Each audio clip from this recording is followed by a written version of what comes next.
नमस्कार सर, मैं परसाराम ढाका, पीआरडी मरुधरा, राजस्थान।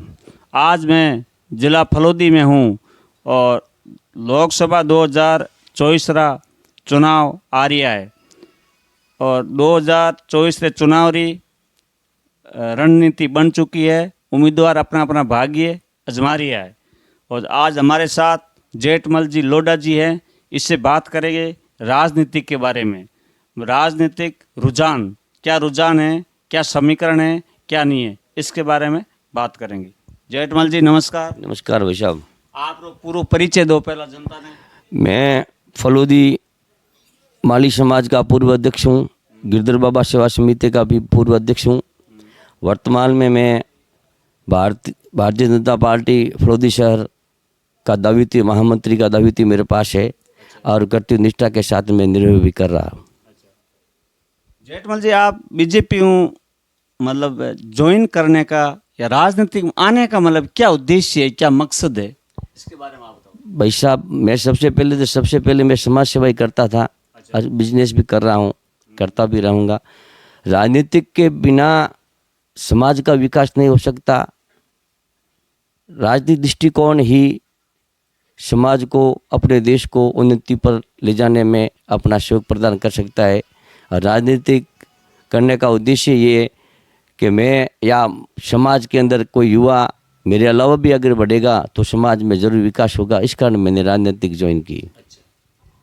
अब जेठमल जी 2024 रा लोकसभा रा चुनाव आ चुके हैं और चुनाव रा में उम्मीदवार अपना अपना भाग्य आजमा रहा है, तो आपने बीजेपी से क्या विचारधारा बना के रखी लोकसभा चुनाव में? भारतीय जनता पार्टी ने श्री गजेंद्र सिंह जी शेखावत साहब को के ऊपर विश्वास जताया है और वह तीसरी बार सांसद बनेंगे, उसके अंदर कोई दो राय नहीं है।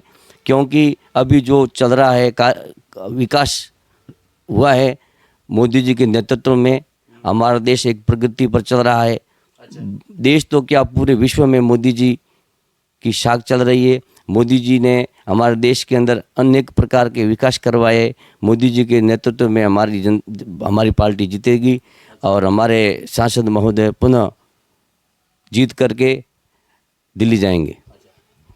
अब जेठमल जी, आपने एक बात मैं पूछनी चाहता हूँ कि 2023 में विधानसभा के चुनाव हुए थे, उसमें फलोदी से कांग्रेस पार्टी पिछड़ने का मतलब क्या कारण रहा, इसके बारे में आप थोड़ी जानकारी दीजिए।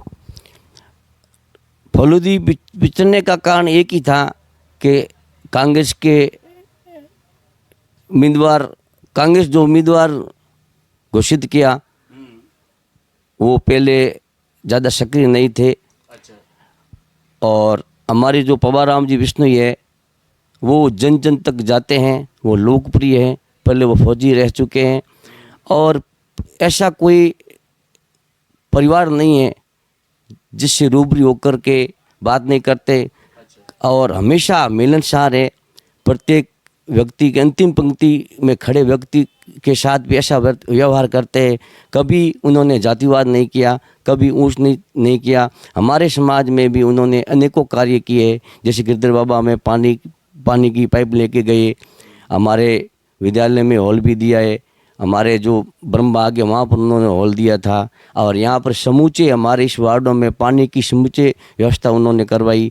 इस कारण मैं बाबा राम जी का पुण्य धन्यवाद देता हूँ और वो विधायक के लायक है। चलो, ये बात तो आपने पहले बोल दी थी, मैं क्वेश्चन करने वाला था और भी मैं क्वेश्चन करूँगा कि फलोदी विधानसभा में पवाराम बिश्नोई की ऐसी क्या खासियत है जो हर बार चुनाव जीत जाता है, इसके बारे में आप कुछ छोटी सी पंक्ति में आप बताइए। पवाराम जी मिलनसार व्यक्तित्व के धनी हैं और हंसमुख है और कभी उन्होंने हम नहीं किया कि मैं एक विधायक हूँ और कभी उनके साथ में 4-5 विधायक बन के नहीं आए। वो हमेशा अकेलापन में हर आदमी के साथ रूबरू होकर के मिलते हैं और बात करते हैं और काम भी करते हैं। उसकी मतलब ये खासियत है, इसकी वजह से वो लगातार जीत रहे हैं। बिल्कुल जीत रहे हैं और आगे भी जीतेंगे, ऐसी मैं भगवान से कामना करता हूँ।